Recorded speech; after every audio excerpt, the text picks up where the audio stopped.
Hello friends, வணக்கம். நான் doctor Vimal Keerthi. Mani market millionaire YouTube channel பார்க்குற எல்லா வியூவர்ஸ்க்கும் என்னுடைய நன்றி. இன்னைக்கு மார்க்கெட் அப்டேட் வீடியோவில் ஆகஸ்ட் மாதம் 13ஆம் தேதி புதன்கிழமை வர்த்தகம் பண்ணுறதுக்கு என்ன நியூஸ் தேவைப்படுதுன்னு சொல்லி இந்த வீடியோவில் பார்க்கலாம். 12ஆம் தேதி செவ்வாய்க்கிழமை மார்க்கெட் ரீகேப் பார்த்துடலாம். நம்ம அதற்கு முந்தைய வர்த்தகத்தில் மார்க்கெட் ஒரு மிகப்பெரிய ஒரு சரிவில் இருந்ததை பார்த்தோம்.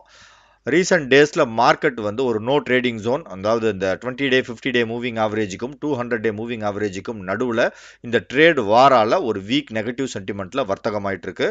இன்னைக்கு வர்த்தகத்தில் மார்க்கெட் மறுபடியும் ஒரு சின்ன ஒரு சரிவை சந்திச்சிருக்கு. இருந்தாலும் வரக்கூடிய நாட்களில் இந்த 200-day மூவிங் ஆவரேஜ் இந்த லெவலை முக்கியமான ஒரு சப்போர்ட் லெவலாக வைத்து நம்ம மார்க்கெட்டை கண்காணிப்போம். இன்னைக்கு வர்த்தகத்தை பொறுத்த வரைக்கும் நிஃப்டி 97 புள்ளிகளும், சென்செக்ஸ் 368 புள்ளிகளும், பேங்க் நிஃப்டி 467 புள்ளிகளும் சரிந்து மெயின் இண்டெக்ஸ் எல்லாம் நெகட்டிவ்ல முடிஞ்சிருக்கு.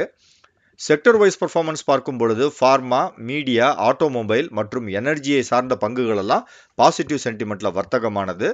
நெகட்டிவ் சென்டிமெண்ட்டை பொறுத்த வரைக்கும் நிஃப்டி பேங்க், ரியாலிட்டி மற்றும் எஃப்எம்சிஜி துறையை சார்ந்த பங்குகள் எல்லாம் இன்னைக்கு ப்ராஃபிட் புக்கிங்ல வீக்கா வர்த்தகமானது. சார்ட்டை பொறுத்த வரைக்கும் நம்ம ஆல்மோஸ்ட் பார்த்தீங்கன்னா இந்த நோ ட்ரேடிங் ஜோன் அப்படிங்கிற அந்த மூவிங் ஆவரேஜஸ்க்கு நடுவில் இருக்கும்.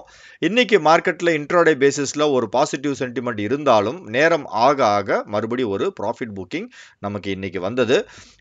இந்த ரீசண்ட் டேஸில் பார்த்தீங்க அப்படின்னா மார்க்கெட்டில் இருக்கக்கூடிய ஒரு உயர்வையும் ஒரு ஷார்ட்டிங் ஆப்பர்ச்சுனிட்டியாக பயன்படுத்தி ஸ்டாக்ஸை செல் பண்ணி மார்க்கெட்டை கீழே கொண்டு போகிறாங்க. அதற்கு முந்தைய தேதிகளெல்லாம் மார்க்கெட் எப்போ ஃபால் ஆனாலும் ஒரு பையிங் வரும். பட் இப்போது மார்க்கெட்டினுடைய சென்டிமெண்ட் கொஞ்சம் வீக்காக இருக்கிறதால ஒரு ரைஸையும் செல்லர்ஸ் ஒரு செல்லிங் ஆப்பர்ச்சுனிட்டியாக பயன்படுத்தி மார்க்கெட்டை செல் பண்ணி மறுபடியும் கீழே கொண்டு வராங்க. இன்னைக்கு மார்க்கெட் க்ளோசிங் பார்த்தீங்கன்னா கேண்டலோட லோ பக்கத்தில் தான் இருக்குது. பட் நமக்கு ரெக்கவரி அப்படிங்கிறது மூவிங் ஆவரேஜை பிரேக் அவுட் பண்ணி மேலே போனாலே ஒழிய மார்க்கெட்டில் பையிங் ஆப்பர்ச்சுனிட்டிஸை கொஞ்சம் அவாய்ட் பண்ணுறது நல்லது. இன்னைக்கு வர்த்தகத்தை பொறுத்த வரைக்கும் நிஃப்டி ஓப்பன் ஆகும்பொழுது 24,563, க்ளோசிங் 24,485. இந்த ஓப்பனிங் அண்ட் க்ளோசிங்க்கு நடுவில் ஆல்மோஸ்ட் ஒரு 80 புள்ளிகள் வித்தியாசம் இருக்கு. இன்ட்ராடேல என்ன நடந்தது அப்படிங்கிறத நம்ம 5 மினிட்ஸ் சார்ட்டில் போயிட்டு பார்க்கலாம். இது நிஃப்டியினுடைய 5 மினிட்ஸ் சார்ட்டு. காலையில் மார்க்கெட் ஓப்பனிங் பார்த்தீங்கன்னா இந்த நோ ப்ராஃபிட் நோ லாஸ் ஒரு ஃப்ளாட்டான ஒரு ஓப்பனிங்கில் தான் மார்க்கெட் ஓப்பன் ஆனது. பட் மார்க்கெட் ஓப்பன் ஆன இடத்துல இருந்தே ஒரு ஏர்லி ட்ரேடில் நல்ல ஒரு பாசிட்டிவ் பையிங் நான் ஸ்டாப்பாக கிட்டத்தட்ட ஒரு அரை மணி நேரத்துக்கு 10 மணி வரைக்கும் ஒரு பையிங் இருந்தது. பட் அதன் பிறகு பார்த்தீங்கன்னா மார்க்கெட்டில் இமீடியட்டாக ஒரு செல் ஆஃப், அதன் பிறகு ஒரு சின்ன ரெக்கவரி, மறுபடியும் மார்க்கெட் ஒரு செல் ஆஃப்ல முடிந்தது. ஆல்மோஸ்ட் மார்க்கெட் பார்த்தீங்கன்னா இன்னைக்கு காலையில் ஒரு 40 நிமிடங்கள் மட்டும் நல்ல ஒரு பாசிட்டிவ் ஸ்விங், அதன் பிறகு கிராஜுவலாக ஒரு டிக்ளைனிங் பேட்டர்ன். ஆல்மோஸ்ட் பார்த்தீங்கன்னா இந்த ரைஸை ஒரு செல்லிங் ஆப்பர்ச்சுனிட்டியாக தான் இன்வெஸ்டர்ஸ் பயன்படுத்தியிருக்காங்க அப்படிங்கிறது இதிலிருந்து நமக்கு கண்டிப்பாக நமக்கு தெரியும். பேங்க் நிஃப்டியை பொறுத்த வரைக்கும் சார்ட்டில் பார்த்தோம் அப்படின்னா பேங்க் நிஃப்டியும் காலையில் ஓப்பன் ஆகும்பொழுது பார்த்தீங்கன்னா ஒரு பெரிய ஏற்ற இறக்கம் இல்லாமல் ஒரு ஃப்ளாட் சென்டிமெண்ட்டில் அந்த ப்ரீவியஸ் டேவோட க்ளோசிங்க்கு பக்கத்தில் தான் ஓப்பன் ஆனது. பட் அதிலிருந்து நிஃப்டி அளவுக்கு பேங்க் நிஃப்டி பெருசாக ஒரு ஷார்ப்பான ஒரு ரைசிங் எதுவும் இல்லை. பட் நேரம் ஆக ஆக பேங்க் நிஃப்டியும் ஒரு சரிவில் தான் இருந்தது. பட் நிஃப்டி மற்றும் பேங்க் நிஃப்டி ரெண்டுமே காலையில் ஒரு பாசிட்டிவ் சென்டிமெண்ட்டில் இருந்தாலும் அதன் பிறகு முடிவடையும் பொழுது ப்ராஃபிட் புக்கிங் வந்திருக்கு. அதனால் மார்க்கெட் இன்னும் வீக்காக இருக்குது அப்படிங்கிறதுக்கு உண்டான ஒரு கன்ஃபர்மேஷன் தான் இதெல்லாம். நாளைக்கு நம்ம வாட்ச் பண்ணக்கூடிய முக்கியமான லெவல்ஸ் என்ன அப்படிங்கிறத நம்ம டெய்லி சார்ட்டில் பார்ப்போம்.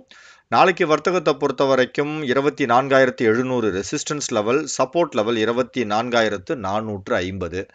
பேங்க் நிஃப்டியை பொறுத்த வரைக்கும் நாளைக்கு நம்ம வாட்ச் பண்ணக்கூடிய முக்கியமான லெவல் இன்னைக்கு ஹை பாயிண்ட் ஆல்மோஸ்ட் பேங்க் நிஃப்டியும் சைட்வேஸ் தான் 55,550 ரெசிஸ்டன்ஸ் லெவல், சப்போர்ட் லெவல் 54,900 அப்படிங்கிறத நம்ம மெயின்டைன் பண்ணலாம். குளோபல் மார்க்கெட்ஸை பொறுத்த வரைக்கும் இன்னைக்கு ஏஷியன் மார்க்கெட்ஸ் ஓரளவு கொஞ்சம் பாசிட்டிவ் சென்டிமெண்ட்டில் தான் இருந்தது. பட் இந்திய பங்குச்சந்தை அந்த டேரிஃப் காரணமாக தொடர்ந்து நெகட்டிவ் சென்டிமெண்ட்டில் தான் இருக்குது. யூரோப்பியன் மார்க்கெட்ஸில் ஒரு மிக்சடு சென்டிமெண்ட். நாஸ்டாக் இப்போதைக்கு ஒரு 64 புள்ளிகள் மைனஸில் இருக்குது. பட் கிஃப்ட் நிஃப்டி ஒரு பாசிட்டிவ் சிக்னல் கொடுக்குது. இது மாறும். நாளைக்கு காலையில் எப்படி இருக்குது அப்படிங்கிறத நம்ம டெலிகிராம் சேனலில் கண்டிப்பாக பார்க்கலாம். இன்று நடைபெற்ற முக்கியமான நிகழ்வுகள் என்ன அப்படின்றத பார்த்துடலாம். ஹண்டாய் மோட்டார்ஸ் இன்னைக்கு 3% விலை அதிகரித்தது. கோல்ட்மேன் சாக்ஸ் ரேட்டிங் நிறுவனம் இந்த ஸ்டாக்குக்கு பை ரேட்டிங் கொடுத்துருக்காங்க. ப்ராஜ் இன்னைக்கு 9% விலை குறைந்தது. குவார்டர்லி ரிசல்ட்டில் ஒரு சரிவு. என்எஸ்டிஎல் இப்போ ரீசெண்டாக ஐபிஓவில் ரிலீஸ் ஆன ஸ்டாக்கு நல்லா பர்ஃபார்ம் பண்ணிட்டு இருக்கு. இன்னைக்கு கூட 2% விலை அதிகரிச்சிருக்கு. இவர்கள் ரிசல்ட் இன்னைக்கு ரிலீஸ் பண்ணாங்க. இதில் ப்ரைஸ் டு ஏர்ன் ரேஷியோ வந்து நல்லா கொடுத்துருக்காங்கங்கிற ஒரு பாசிட்டிவ் கமெண்ட்ரி இருக்கு.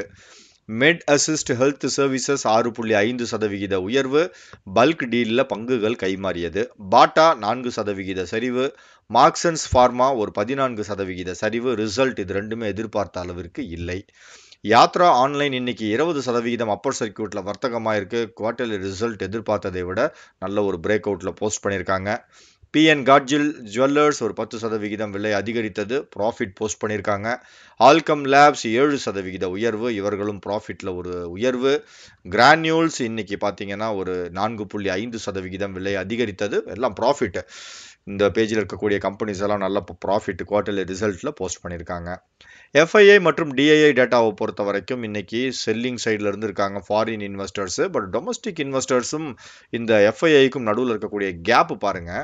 ஆல்மோஸ்ட் இந்த ஆகஸ்ட் மாதத்தில் டொமஸ்டிக் இன்வெஸ்டர்ஸ் ஒரு 42,000 கோடிக்கு பை பண்ணியிருக்காங்க. அதில் 1/3 தான் ஃபாரின் இன்வெஸ்டர்ஸ் செல் பண்ணியிருக்காங்க. But any time foreign investors நம்ம மார்க்கெட்டுக்கு பையிங்க்கு உள்ளே வந்தாங்கன்னா கண்டிப்பாக மார்க்கெட் வந்து ரொம்ப ஷார்ப்பாக ரைஸ் ஆகிறதுக்கு வாய்ப்புகள் இருக்குது. இன்னைக்கு கமோடிட்டி வர்த்தகத்தை பொறுத்த வரைக்கும் gold, crude oil, natural gas எல்லாம் நெகட்டிவ். சில்வர் மட்டும் இன்னைக்கு பாசிட்டிவ்ல வர்த்தகமானது. மோஸ்ட் ஆக்டிவ் ஸ்டாக்ஸ் லிஸ்ட்ல இன்னைக்கு ஃபுல்லாக செல்லிங் ப்ரெஷர் காரணமாக பாசிட்டிவ் மொமெண்டம்ல ஸ்டாக்ஸ் எதுவும் இல்லை. டாப் கெய்னர்ஸ் லிஸ்ட்டை பொறுத்த வரைக்கும் இன்னைக்கு ரொம்ப நாளைக்கு அப்புறம் எஸ்ஜேவிஎன் ரேடாரில் வந்திருக்கு. எஸ்ஜேவிஎனை பொறுத்த வரைக்கும் நமக்கு ஏதாவது ஆப்பர்ச்சுனிட்டி இருக்கா? இல்லை, இன்னும் மூவிங் ஆவரேஜஸ் எல்லாம் தாண்டி மேலே வரணும். இப்போதைக்கு அவாய்ட் பண்ணிக்கலாம். பயோகான் ரொம்ப நாளைக்கு அப்புறம் சார்ட்டில் வந்திருக்கு. பயோகானினுடைய சார்ட்டை பார்க்கும் பொழுது அதுலேயும் பார்த்தீங்கன்னா ஒரு ஃபால்க்கு அப்புறம் இன்னும் பெரிய ரைஸ் இல்லை. Top losers Astral, rail Vikas Nigam, Supreme industry, Bajaj finance மற்றும் கல்யாண் ஜுவல்லர்ஸ். 52 week high. நம்ம இந்த ரீசெண்ட் டேஸில் பேடிஎம்மும் ஃபோர்டிஸ் ஹெல்த்தும் மல்டிபிள் டைம்ஸ் நம்ம வந்து ஸ்டடி பண்ணியிருக்கோம். நல்ல ரிசல்ட்டும் கொடுத்துருக்கு.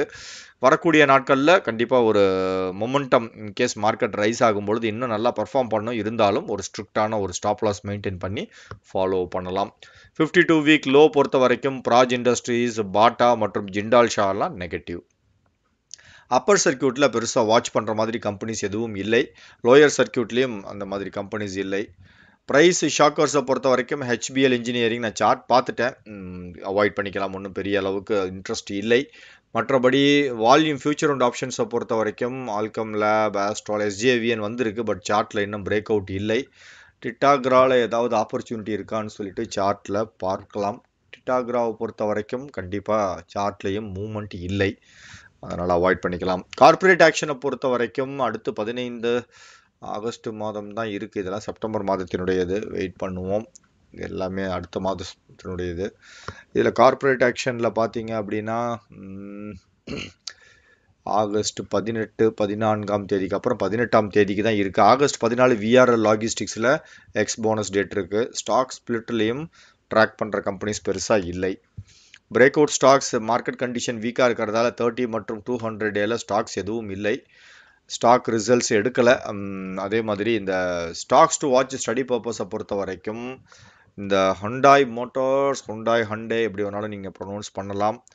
இதனுடைய ரீசெண்ட் பர்ஃபார்மன்ஸ் பார்த்தீங்க அப்படின்னா இந்த மூவிங் ஆவரேஜுக்கு மேலே ட்ரேட் ஆகுது. இன்றைக்கி ஒரு தனிப்பட்ட கேண்டில் மேலே ஃபார்ம் ஆகிருக்கிறதால ஃபாலோ அப் இருக்கிறதுக்கு வாய்ப்பு இருக்குது. அதனால் இந்த ஸ்டாக்கை வந்து ஒரு 2170 சப்போர்ட் லெவல் மெயின்டைன் பண்ணி நம்ம வாட்ச் பண்ணிக்கலாம். இன்னொரு ஸ்டாக் வந்து எம்என்டம் பொறுத்த வரைக்கும் இதுவும் பார்த்தீங்க அப்படின்னா ஒரு ரீசன்ட் ஃபால்லேருந்து ஒரு ஃபாலிங் பேட்டர்னில் ஃபுல்லாக என் ஷேப்டு ரெக்கவரியில் இருக்குது. பட் மூவிங் ஆவரேஜுக்கு மேலே ஷார்ப்பாக இன்றைக்கி மூவ் ஆகிருக்கிறதால இது 3200 அப்படிங்கிற சப்போர்ட் லெவல் மெயின்டைன் பண்ணி இந்த ஸ்டாக்கையும் வாட்ச் பண்ணலாம். வியூவர்ஸ் கொஷின்ஸ்க்கு போயிடலாம். Dilip Kumar sir, BEL shares can I buy நவுன்னு சொல்லி கேட்டிருக்கிறாரு. பிஇஎல் பொறுத்த வரைக்கும் இன்னும் பை பண்ணுற இடத்துல இன்னும் மூவ் ஆகலை. 395 கிராஸ் பண்ணட்டும் ப்ரோ.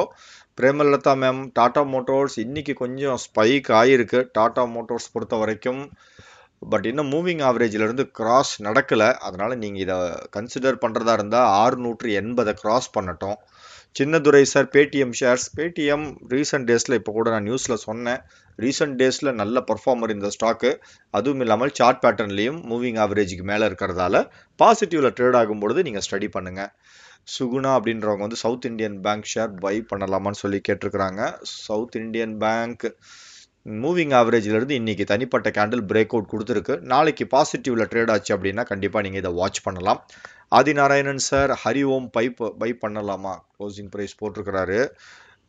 ஹரி ஓம் பைப்பை பொறுத்த வரைக்கும் மூவிங் ஆவரேஜுக்கு மேலே தாங்க ப்ரோ இருக்குது, அதனால் பாசிட்டிவில் ட்ரேட் ஆகும்பொழுது நீங்கள் இதை வாட்ச் பண்ணலாம்.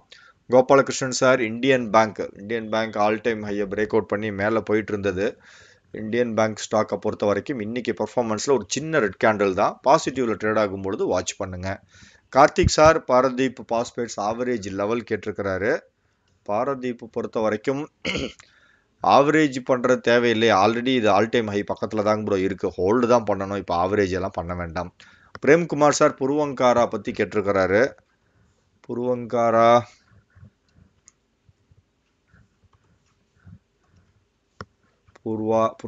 பொறுத்த வரைக்கும் ஸ்டாக்ல இன்னும் பெருசாக மூவ்மெண்ட் எதுவுமே இல்லை, இன்னும் ஒரு வீக் பேட்டர்னில் தான் இருக்குது, இப்போதைக்கு அவாய்ட் பண்ணிக்கோங்க. Premkumar sir blue star 2100. Blue ஸ்டாரை பொறுத்த வரைக்கும் இதுவும் ஸ்டாக் பார்த்தீங்கன்னா ஒரு நோ ட்ரேடிங் ஜோனில் இருக்குது. 1680 சப்போர்ட் லெவல், ஆவரேஜ் பண்ணுறதா இருந்தால் 1850 கிராஸ் பண்ணணும். முகமது சார் வந்து என்எஸ்டிஎல் ஹோல்டு பண்ணலாமா, கண்டிப்பாக ஹோல்டு பண்ணுங்க ப்ரோ, இப்போ தான் ஐபிஓவில் ரிலீஸ் ஆகிருக்கு, ஃபஸ்ட்டு நாளோட லோ தான் உங்களுக்கு ஸ்டாப் லாஸ். சதீஷ்குமார் சார் ஹுட்கோ ஆவரேஜ் லெவல் கேட்டிருக்கிறாங்க. ஹுட்கோ பொறுத்த வரைக்கும் ஆவரேஜ் பண்ணுறதா இருந்தால் 225 கிராஸ் பண்ணட்டும் bro. Chandrasekaran sir BDL Bharat dynamics அதனுடைய டார்கெட் கேட்குறாரு. ஸ்டாக் ஃபுல்லாக டிக்ளைனிங் பேட்டர்னில் இருக்குது, இப்போதைக்கு இது சேஃபாக மாறுறதுக்கே 1700 தாண்டணுங்க bro. Bharath sir Canfin home average பண்ணலாமான்னு சொல்லி கேட்டிருக்கிறாங்க. கேன்ஃபின் ஹோம் ஆவரேஜ் பண்ணுறதா இருந்தால் 775 கிராஸ் பண்ணணுங்க ப்ரோ, வெயிட் பண்ணுங்கள். செந்தில்குமார் சார் 2016 மார்க்கெட்டில் இருக்கேன், நிறைய லேர்ன் பண்ணியிருக்கேன், லாஸ் தான் ஆகுது, ப்ராஃபிட் முடியலன்னு சொல்லி சொல்கிறாரு. ஒன்றும் இல்லைங்க ப்ரோ, இவ்வளோ நாள் நீங்கள் மார்க்கெட்டில் இருந்ததெல்லாம் ஒரு அனுபவம் தான், உங்களுக்கு என்ன மிஸ்டேக் பண்ணீங்கன்றதை ஜஸ்ட் அனலைஸ் பண்ணி பாருங்கள். ஒன்றும் இல்லை, ஒரு ட்ரேடு எடுக்கும் பொழுது 2 விஷயம், ஒன்று எதற்காக அந்த ட்ரேட் எடுக்கிறீங்க, 2வது இந்த ட்ரேடை எடுத்தீங்கன்னா உங்கள் ஸ்டாப் லாஸ் என்ன. எல்லா ட்ரேடருக்கும் ஒரு சிம்பிளான விஷயம்தான், அதாவது ட்ரேடிங்கில் 2 விஷயம் தான் இருக்குது, ஒன்று ப்ராஃபிட் இன்னொன்று லாஸ், இது 2ல் ஏதாவது ஒன்று தான் நடக்க போகுது. இப்போ இந்த விஷயத்தில் ஏன் நம்ம லாஸ் அதிகமாக பார்த்துக்கிட்டே இருக்கோம் ப்ராஃபிட் வராமல் அப்படிங்கிறதுக்கு ஒரு சிம்பிளான ரீசன் என்ன அப்படின்னா, ஒரு ஸ்டாக்கை வந்து ரேண்டமாக ஒர்க் அவுட் பண்ணாமல் பிரேக் அவுட் இடத்துல இல்லாமல் ரேண்டமாக பை பண்ணும் பொழுது நமக்கு வந்து ஸ்டாப் லாஸ் வைக்கிறதுக்கு மனம் இல்லாமல் அப்படியே விட்டுறது தான் மோஸ்ட்லி லாஸ் ஆகிறதுக்கு உண்டான காரணம். அப்படி இல்லை அப்படின்னா நான் ஸ்டாப் லாஸும் வைக்கிறேன், பட் எல்லாமே ஸ்டாப் லாஸ் அடிச்சுக்கிட்டே இருக்குது அப்படிங்கிற பட்சத்தில் மார்க்கெட்டில் வந்து என்ட்ரி ஆகிறதுக்குன்ற ஒரு ஆப்பர்ச்சுனிட்டி எந்த இடத்துல இருக்குன்றதை பார்க்கணும். ஃபார் எக்ஸாம்பிள் இப்போ மார்க்கெட் வந்து நோ ட்ரேடிங் ஜோனில் இருக்குன்னு நான் சொல்லிட்டு இருக்கேன், இந்த டைமில் நீங்கள் எந்த ஸ்டாக் வாங்கினாலும் ஒரு நாள் ஏறுற மாதிரி இருக்கும், அடுத்த நாளே கீழே இறங்கிரும். ஸ்டடி பண்ணுறதுக்கு உண்டான இடம் தான், மார்க்கெட் வந்து ஃபேவரபுளாக நமக்கு இருக்கும் பொழுது நம்ம ஸ்டாக்கை வந்து கரெக்டான ஒரு பிரேக் அவுட் பாயிண்டில் வாங்கும் பொழுது கண்டிப்பாக ப்ராஃபிட் வர்றதுக்கு வாய்ப்பு இருக்குது. எப்பயுமே ட்ரேடிங்கில் நம்ம பண்ணக்கூடிய ஹோம்ஒர்க் எல்லாம் ஒரு ப்ராபபிலிட்டி தான், கண்டிப்பாக அது நடக்கும்ன்ற கட்டாயம் இல்லை. பட் ஒன்று என்னென்னா, நீங்கள் ஸ்ட்ரிக்டாக ஸ்டாப் லாஸை ஃபாலோ பண்ணுறதன் மூலியமாக உங்கள் நஷ்டத்தை தவிர்க்க முடியும், அவ்வளோதான். பெருசாக நீங்கள் அப்படியே விட்டு பெரிய அமௌண்ட் லாஸ் ஆகிறதுக்கு பதிலாக நம்மளால் எவ்வளோ பேர் பண்ண முடியும் அப்படிங்கிறத ஒரு லைனை வரைஞ்சிக்கிட்டு அந்த இடத்துக்கு வரும்பொழுது என்ன ஆனாலும் சரின்னு விற்றுட்டு வெளியில் வந்துடலாம், பணத்தை நம்ம ரொட்டேட் பண்ணிக்கலாம் bro. Sudhakar sir Globus spirit buy பண்ணலாம். அதே மாதிரி நிறைய பேர் வந்து ட்ரேட் பண்ணியே ஆகணுங்கிற மாதிரி ட்ரேட் பண்ணிகிட்டே இருப்பாங்க, அந்த மாதிரி பண்ணாதீங்க, வெயிட் பண்ணுங்கள், மார்க்கெட் எங்கேயும் போகாது. உங்களுக்கு ஒரு கான்ஃபிடென்ட்டாக ஒரு மூவ்மெண்ட் இருக்கக்கூடிய இடம் வந்தாலே ஒழிய நீங்கள் வந்து கண்டிப்பாக நீங்கள் வந்து ஒரு ஸ்டாக்கை வாங்குறதோ இல்லை இது பண்ணுறதோ பண்ணக்கூடாது. கண்டிப்பாக ஒரு டபுள் கன்ஃபர்மேஷனாவது உங்கள் சார்ட்டில் இருந்தால் நீங்கள் என்ட்ரி எடுங்க.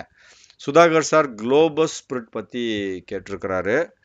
குளோபஸ் ஸ்பிரிட்டை பொறுத்த வரைக்கும் சார்ட்டுக்கு மூவிங் ஆவரேஜுக்கு மேலே தாங்க ப்ரோ இருக்குது, கண்டிப்பாக நீங்கள் இதை வாட்ச் பண்ணலாம். சொக்கலிங்கம் சார் அனுப் ஆவரேஜ் பண்ணலாமான்னு சொல்லி கேட்டிருக்கிறாங்க. அனுப் பொறுத்த வரைக்கும் இது இம்மீடியட் எக்ஸிட்டுங்க ப்ரோ, வாட்டர் ஃபால்ஸ் மாதிரி கீழே ஃபால் ஆகிட்டுருக்கு, வேண்டவே வேண்டாம்.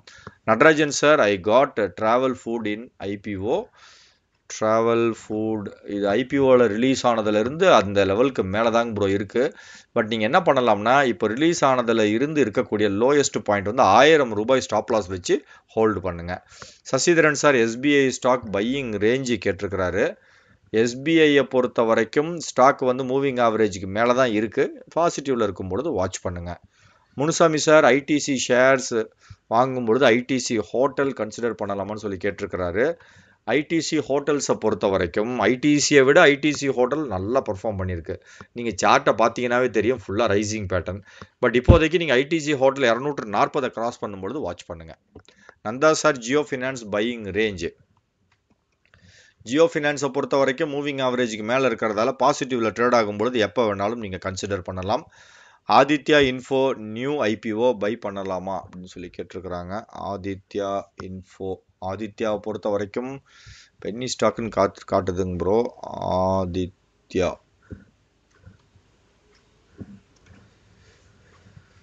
ஆதித்யா இன்ஃபோன்னு போட்டிருக்கிறீங்க. இது ஸ்டாக் கோடு போட்டிங்கன்னா பரவாயில்லைங்க ப்ரோ.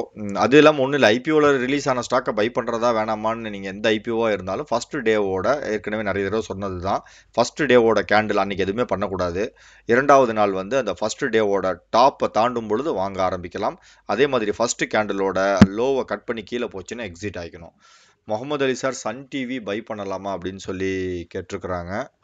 சன் டிவியை பொறுத்த வரைக்கும் நீங்கள் பை பண்ணுற இடத்துல இல்லை, அவாய்ட் பண்ணிக்கோங்க. Mani and co finance, Adani power trend and target கேட்டிருக்கிறீங்க. அதானி பவர் பொறுத்த வரைக்கும் இதுவும் பார்த்தீங்கன்னா மூவிங் ஆவரேஜுக்கு மேலே இருக்கிறதால மேபி ரைஸ் ஆக வாய்ப்பு இருக்குது. 575 ஸ்டாப் லாஸ் மெயின்டைன் பண்ணி வாட்ச் பண்ணுங்கள். Vimal Rajan sir, RR cable trend கேட்டிருக்கிறாரு. ஆர்ஆர் கேபிள் பொறுத்த வரைக்கும் டிக்ளைனிங் பேட்டர்ன், எக்ஸிட்டுங்க ப்ரோ.